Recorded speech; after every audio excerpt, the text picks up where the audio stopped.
Hello everyone and welcome back into my kitchen. It's almost Thanksgiving, so I decided I'm going to make a smaller meal this year because of the pandemic and people are not gathering in very large crowds anymore. I figured I will do a chicken instead of a turkey. Now if you really want to do a turkey, I have a turkey recipe that we did last year. It's a brine turkey. I will link it at the end of this video. But this year I'm doing a dry brine chicken. Now we prepared the dry brine yesterday. You'll see that coming up here next. And then we'll move on to preparing the rest of this hassle-free meal. Let's go. To prepare this chicken is 5.5 pounds. You know, I've washed it with lime and water and patted it very dry. I let it drain very, very well. And I'm gonna do it spatchcock this time. I was actually doing some research to see how to do a dry brine, and I came across this channel called the Shetland Chef. I'll put the link in the description below, and he had a really nice tutorial about dry brining, and I liked his results. So he suggested using herb salt, which I've never used before. Actually, I've never heard of it before, but you learn every day. So what I'm going to use for my herb is just thyme. Now you can use the usual combination that's used at Thanksgiving, like rosemary and sage and thyme, but I'm just going to stick with this. So I have here about 6 sprigs. I'm going to take the leaves off. I'm going to be using some kosher salt. I'll use 1.5 tablespoons of kosher salt and 1.5 tablespoons of my chicken bouillon. You know I'm not going to leave this behind. And I'm going to use about a teaspoon and a half of my, what do you call this, black pepper. So I'll get the leaves off and all these things, get them in my food processor, and get my herb salt ready, and I'll come on back. All right, my herb salt is ready. Now keep in mind that chicken bouillon is not usually added to herb salt, because herb salts are made so that you can make use of herbs by preserving them for the winter.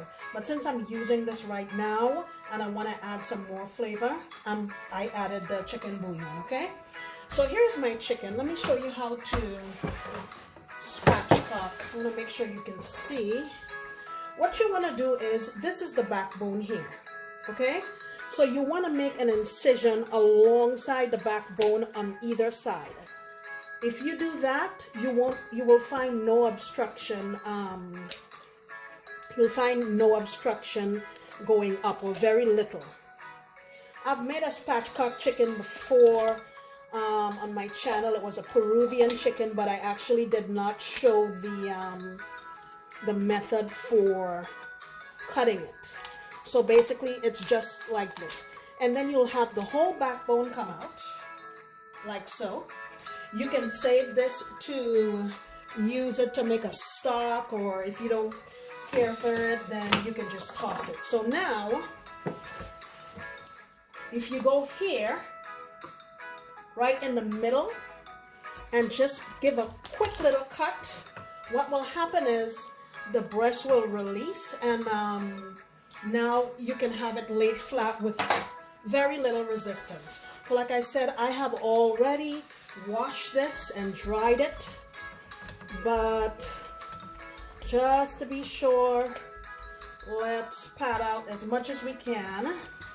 Okay, so now I will put my dry brine on, and you want to be really liberal with it.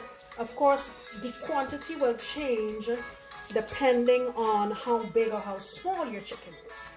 Okay? All right.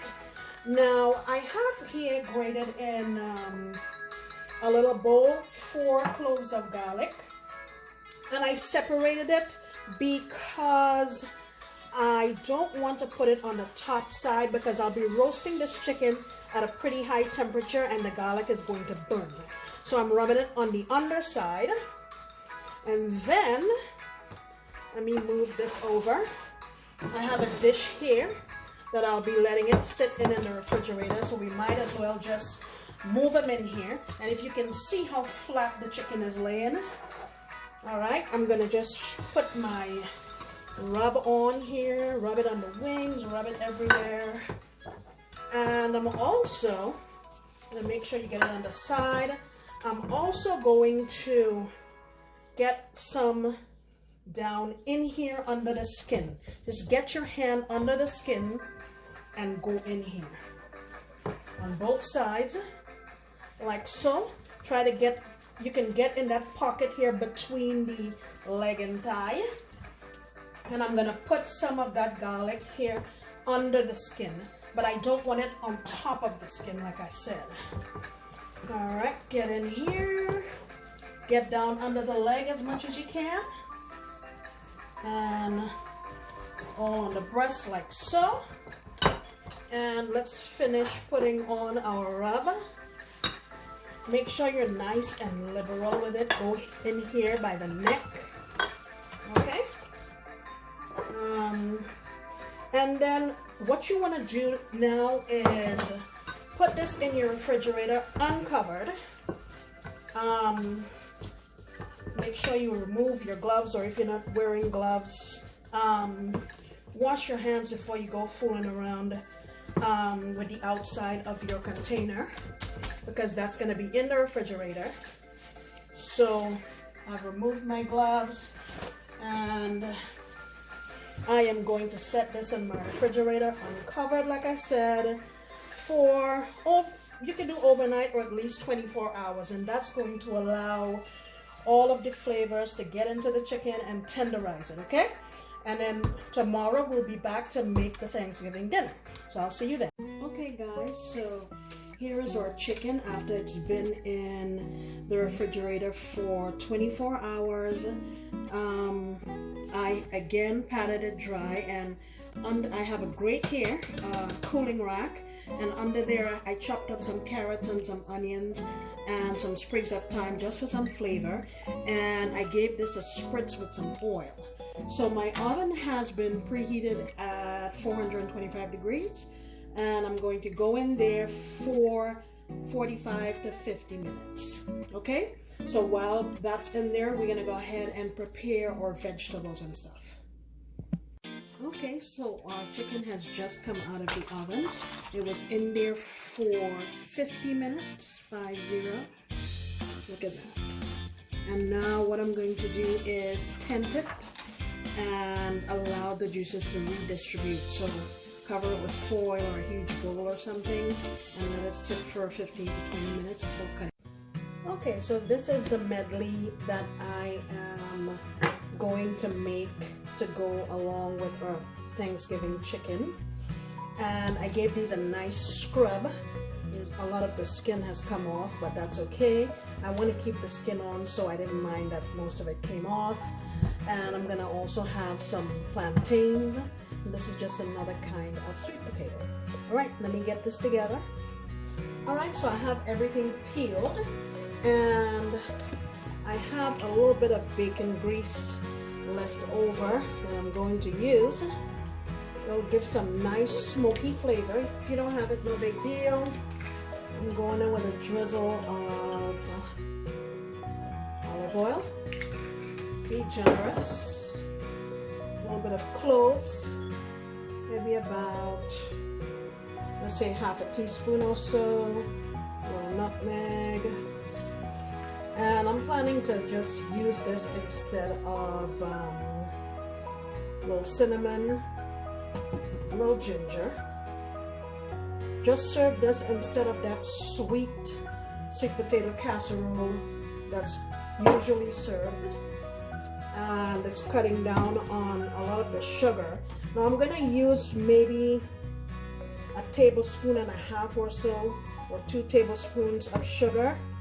But I want this to be partially cooked first before I add that on. And now I'm going in with some salt. I would say maybe a good teaspoon or so. This coarse grain salt. I'll get this mixed up and put it in my oven at 425. I will check it after about maybe 25 to 30 minutes to see how it feels and see if everything is cooking properly. Now if you see, I've cut the plantains quite bigger than the potatoes because that's gonna cook a little faster. So I want them to be bigger so they don't disintegrate, okay? And now if you want to make a sweet potato casserole, I have a really nice recipe that we did last year. And I will link it to the end of this video so you can see what to do if you want to do that. All right, into the oven I go, and I'll come back and show you what's what. All right, so after 25 minutes, as you can see, everything is tender. So what I have in here is 3 tablespoons of butter and 2 tablespoons of sugar. And I don't want to add a whole lot of sugar because every single one of these items on our tray here has enough natural sweetness that I really don't feel we need to add a whole lot of stuff to that. So what I'm going to do now is give this a toss and put them back in my 425 degree oven. I would say for maybe another 10 minutes just so they can get some caramelization, and then we'll be ready.